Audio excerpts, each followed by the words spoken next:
Okay, we went ahead and filled our dent in. After we have pulled it out, I finessed it. And what I'm doing is I'm trying to get this done before it hardens all the way. If you could please wait a minute, I'd appreciate it. Ah. Ooh, motherfucker. Do you see the situation? Utility knives are dangerous fucking tools. Be very careful, sir. Very fucking careful. That's just a nick. I could have cut my fucking hand off. Welcome to D.I.Y. Automotive School with my friend Pete and Minnie, the body shop girl. It's everything you need to know about cars and more.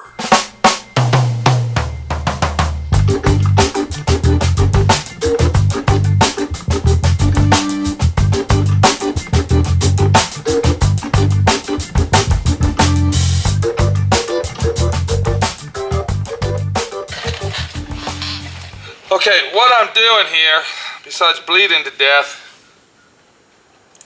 is I'm taking my utility knife and scribing down the crack of the door. This is actually the door jamb that you're looking at right here. Now, if you remember right, this was pushed in farther than the door, and the door was level. What I did, I final finessed it with my panel beater, my arc panel beater dent puller. Then I went ahead and skimmed it all with Bondo. Before I did that, I welded up the small holes that we had that my dent puller had made. I went ahead and skimmed it with Bondo to make it a nice level surface. Now, I let the Bondo dry. Now I'm going to show you something. This is very important that you learn this when doing a type of repair like this. One more time on the... Always keep your thumb out of the way. Definitely. And we're going to go ahead and open the door. There we go, just like that. And as you look at it, okay, as you look right here, you can see that this has been skimmed with Bondo. Now, that doesn't mean that's done. We didn't do it for this reason here, okay? But we did do it. Let me show you. We had this line right here that's a nice square, even line, okay?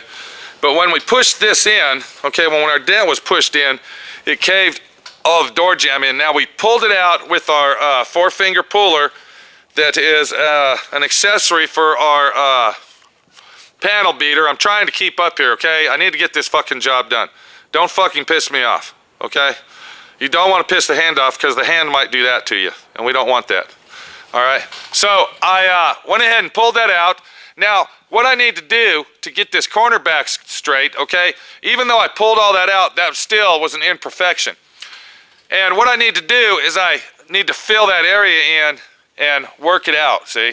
So, what I did is I put tape on the door jamb, and I also put tape on the inside of the door. The reason the tape is there, because Bondo will not stick to tape. If I didn't put the tape there, the Bondo itself would have stuck to the tape, and then it would have just ripped right off there. Now, I did grind all this down to bare metal. If you see right there, you can see it. So that whole area is being grinded down. Now, what I did is I filled in this area with Bondo. Now what I'll do is I can take my air file and I can square that out, and then I can go back and do it by hand, and it'll all look perfect. But before we do all that, that's basically one of the last things we're going to do. We're going to shut that door. Now, as you see, you can follow that line down there. As you see, okay, this is actually the first coat of Bondo. This is called a filler coat. I'm not trying to get it fancy. I'm not trying to make it perfect. All I did with that is I went ahead and I filled it. Ow. And I filled it in. See there, safety's always the fucking cure when you're in a shop like this doing any kind of work. So now what I'm going to do is I'm going to take my 36 grit Bondo buster, and I'm going to go ahead and bust down the Bondo. And we'll see where it takes us. Okay, before we start sanding our Bondo with our Bondo buster, okay, what we want to do is we always want to protect ourselves with as much safety as possible, as you found out. So always wear your safety glasses, and what's most important about doing body work is a high quality, okay, dust mask. Now this looks like a paint mask, but it's not. It's actually a dust mask to keep dust out of your lungs and out of your mouth and out of your nose.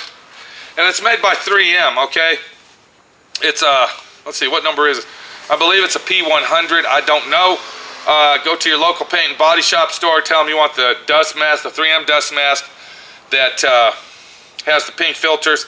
That will actually keep your life running and ticking like a fine-tuned clock if you use this versus this, which is nothing, okay?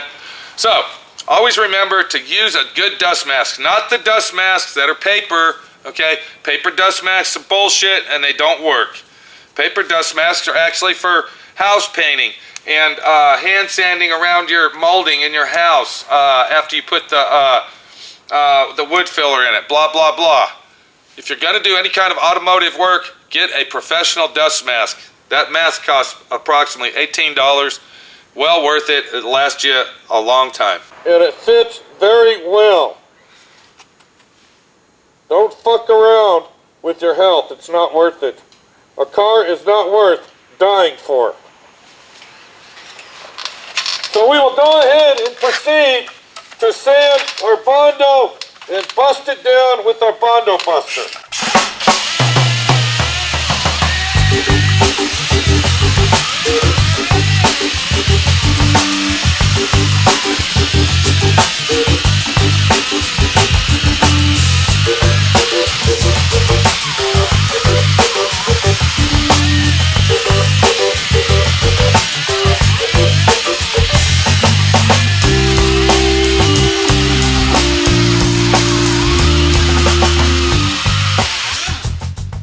Once I've busted it down, okay, to a flat surface, okay, I'm going to take my hand, I'm going to rub that.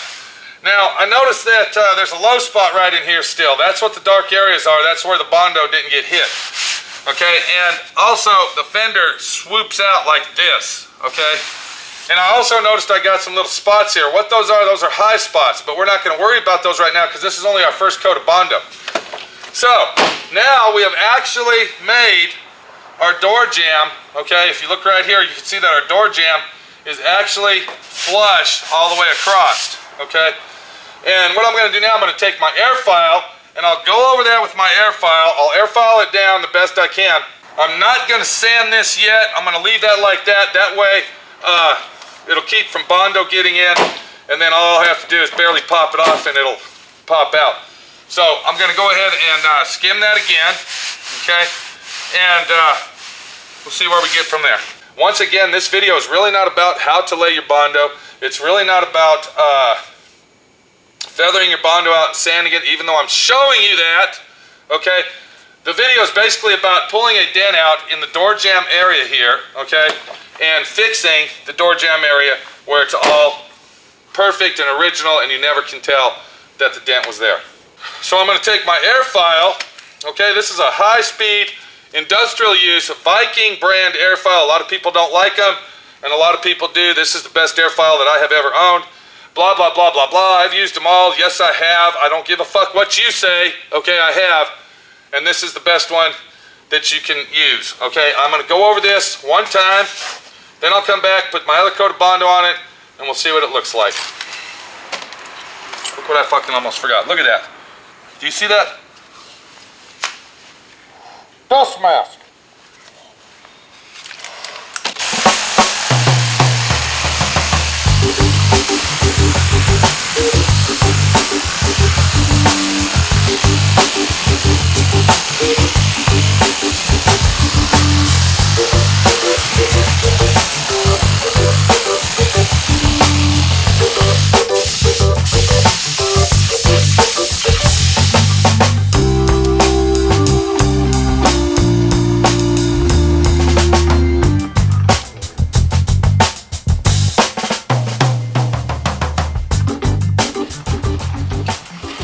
Alright, if you look at our door jamb right here, you'll see that I have wet sanded that down. Now what I did, I went ahead and took me a piece of 400 and I wet sanded all that door jamb down. Now I'm going to go all the way up to the top. Okay, I'm going to blend the paint in and I'll paint it all the way down to the bottom down here. But this is where our damage is. That's why we're focusing on that area right there. Now, we found some minor imperfections in the area that we repaired. And even though that this is a door jamb, okay, we want to make that the best possible way that we can do. Now, when I say imperfections, I'm talking pinholes. Okay, there's one here, and there's like a little scratch right there. There's also another one right here, and there's a couple right in here. So what I'm going to do is I'm going to take some raw Evercoat Metalworks brand polyester filler, and I take my hardener. I'm going to mix that up, see? Okay? And what I'm going to do with this is I'm going to go ahead and fill the pinholes in with it very, very lightly. I'm not going to go ahead and put a coat on the whole thing. I'm just going to fill in the pinholes. That's very important if you want to do a professional job and make it the most accurate way possible. And if you want to be proud of your work, then you will fucking do it this way. Okay? If you're a lazy leech, okay, a bum, okay, then you won't. So I take just a small amount. If you look right here, just a small amount. All I'm going to do is I'm going to go ahead and push it into the pinhole, see? And I'm going to take away the excess. Because all I want to do is fill the pinhole in. I don't want to make a big area where we're going to have to do a lot of sanding. All I'm doing is just filling in the pinholes so I can paint the car. Okay? So what we've done now is we went ahead and filled in the pinholes. Okay, I'll let that dry for approximately however long it fucking takes to dry. Sometimes it dries in 10 minutes if it's 100 degrees out. Sometimes it dries in an hour and a half if it's 10 degrees below zero. One more thing I just want to let everybody know. There's been questions asked what the temperature of the metal needs to be on your vehicle to apply Bondo. Of course, you can't apply Bondo at 10 degrees below zero. But if you are working on your car in the wintertime and you're grinding the metal and sanding it, of course the metal will warm up. You can work on metal in the wintertime. You can work with Bondo in wintertime. I should know the answer to that question. I've been doing this for 30 fucking plus years, okay? I have never had a problem of the Bondo literally falling off the car, but I like to keep it around at least 50 degrees, okay? At least 50. If you go any lower than that, then you better get your heater out and at least warm the metal up. And what I do is I take my Bondo or my Evercoat, if it's real cold, and I will set it in front of the heater. Okay, I use kerosene force blower heaters here, and I'll set it in front of there to warm it up to you know, temperature usage. So if you go below 50 degrees and you're trying to use your Bondo or your Evercoat, it probably won't stick good, okay? But I've never really had a problem because the colder it is, the longer you have to let it dry. We'll let that dry approximately, I'd say it's 65, 70 degrees today in the middle of January out here in Dallas, Texas. Thank you very much. I feel sorry for everybody with snow's falling. It's going to be 72 degrees, beautiful day today. I'll go ahead and let that dry for probably 30 minutes because I want it to be perfectly 100% dry, because once I sand that down, I'm going to spot seal it with some sealer, and then I'll come back and blend my paint in, and it'll be a done deal. Now, if you look right here, you can see where the tape is, okay? That's a cutoff line. That's a very, very sharp corner, and actually there's a bead of seam sealer in there where the two panels meet each other, okay, just like that. So that's a good spot to cut this off, because that'll be a good point for clear buildup. Now what clear buildup is when you pull the tape off, you can feel the tape line. But on this particular door jamb, since we got this bead of caulking seam sealer going up and down right here, the clear should not build up, and when you rub your finger across it, you won't feel a paint line. So I'll blend it up into here. I'm going to paint the whole bottom of this. I'll pull the tape off, and it should match really nice. One coat of paint, 2 coats of clear, and it's a done deal. Hold on a minute. No, we'll have to put 2 coats of paint. Yeah, we're going to put 2 coats of paint. And what we'll do, we're just going to tape it off in this area, because we don't care if a little overspray gets out here. We got to block sand this. I'm not block sanding any of the outside of the car until the door jamb is done. But if you look real close, you can see the lines. Okay, that's the main thing. All right, here's the factory line, and then you come down on the bodywork that I did, and you can see that the body lines are perfect. let me close the door to close this little story for now. And you can see that the body line is perfect. We'll be back after we get this Jamb painted, and we'll take a look at it, and you're going to really be surprised to see that the damage has disappeared in front of your eyes. Okay, me and my little pal Bruno are trying our best to show you what's going on. And I hope everybody's learning out there from the situation we have. Okay, the real situation we have is it's getting done, and that's a good situation. So let's keep it up. Bruno, there he is. See you later, take it easy, we'll be back.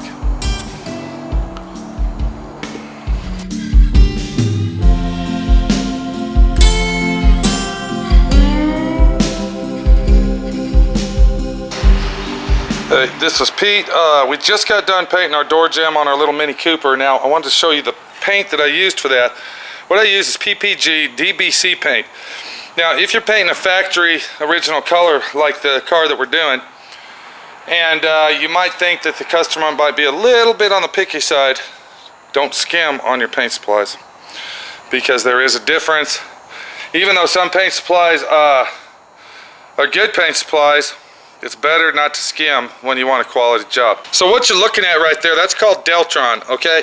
Now, that's a PPG product, and it's pretty much basically the #1 base coat in America, maybe the world. A lot of manufacturers, automobile manufacturers, use PPG, okay, as their paint, and you can rely that this will be a perfect match paint all the time. It will have to be blended, but it's a it's probably the closest you're going to get to painting your car. And that's PPG Deltron base coat clear coat paint. What we got is our Mini Cooper, just to round things up here. This isn't really a long video series. This is just, you know, kind of a bullshit video series, because we're on a slow time over here at Southwest, where things are slow due to the fact that customers won't pay their bills. It's that time of the year, tax time, I might say, and a guy like me is always on the bottom of the totem pole. But that's the way it goes in this type of business. So you just got to grit your teeth and go with the flow and stay happy. That's what it's all about. So back to our Cooper here. We went over the door jamb. This wasn't about doing the body work on the car. This is basically about how to fix your door jamb when you get a mild T-bone wreck in the area that we got it in. Okay, and you see that everything lines up perfect. The body line's square. Everything's really nice. And when I open the door, you can also see that the door jamb has been painted. Now look real close as I'm going down, and you can see that everything matches perfect. Everything looks good, and it's all 100% repaired. Now what you're looking at here, this line, that's just a tape line. If I take my thumb and go like that, it'll go away. Now I notice there's a little scratch right here. We're going to go ahead and touch that up with our brush. Okay, fine line brush, you'll never see it. But that's what you're looking at. That's how it's done. That's a done deal. Okay, and the next step that we got to do is we're going to block this car out like you've seen in many of my other videos. We're going to go ahead and wet sand that out with 400 and paint it. Now I do have to touch up this edge right here. I've already notified the owner, and since I am saving money for him, we will be touching that up with a brush, and it'll blend right in and you'll never see it. So the next step is that we have to block sand this out with 400, which we'll be doing tomorrow morning, and we're going to go ahead and paint it. We're going to blend into the door, we'll blend into the quarter panel and paint basically 2/3 the side of this car, color sand buff it, and it'll be done. We'll get a good look at it when it's all done, and there you go. Okay, to paint this vehicle right here, what we're going to do, we're going to go ahead and remove the belt molding. Now, I like to do that to ensure that the job isn't going to come back to me, because if you just paint up to the belt molding, you always have that chance that the paint will peel away from the edge. So it's always important to remove it. Now, this belt molding here should be easy to remove. If you look right there, there's a clip right there, and it takes a special tool to reach up in there and pop that clip off. So We'll go all the way down, remove all the clips, that'll come off, and we'll go ahead and probably do the same to the door. Hopefully that'll come off nice and easy and we won't have a problem. Now, I was gonna remove the door handle on this job, but to get these door handles out of these Mini Coopers is a nightmare. I don't know if anybody out there has ever worked on one, but to remove the door handle, basically you gotta take the window out. The door handle's basically the first thing that goes in, and the track, it's such a tight, compact little car that the window track is right up next to the door handle. So we're gonna go ahead and tape that off because that's a hard rubber instead of a soft rubber, and it's a solid mount. And I did remove the mirror, so that's a good idea. Anything that you can remove to refinish your vehicle, you need to remove off the vehicle to do a professional quality job. This is your friend Pete, my friend Pete, everybody's friend Pete, showing you one more tech tip of what to do. This video was about fixing the door jamb, and I went a little above and beyond basically of what I was actually going to show you. And we'll get a good look at the car when it's all finished and done, and see what happens. Won't be for a couple days, but we'll look at it. Take it easy. Keep a smile on your face all the time. Don't let things get you down, because if you let them get you down, it's like Sammy Salami says, you're going to dig yourself a fucking hole, and then it's going to be a bitch to get out of the hole, because you're going to have to dig some stairs to climb out. Or however the fuck he says it, I don't know. He's his own person. As long as I keep his Schlitz malt liquor in stock, he's a happy fucking guy. Oh my God, son of a bitch, what the hell's going on out there? This is Sammy Salami straight out of Miami, you cocksuckers. I'm the edit guy. I'm the guy that edits all the videos, makes them look like they do. I'm the guy that does all the magical magic to all the videos that are made over here at SWRNC's Southwest Rods and Customs over here in Dallas, Texas. This is Pete, straight from Dallas, Texas. Take it easy, my friend, your friend, all the way in your fucking face.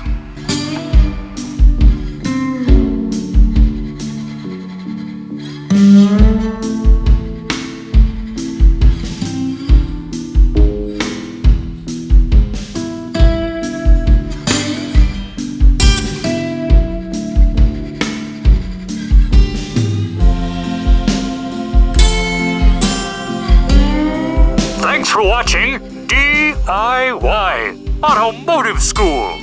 Classes don't stop till you know everything.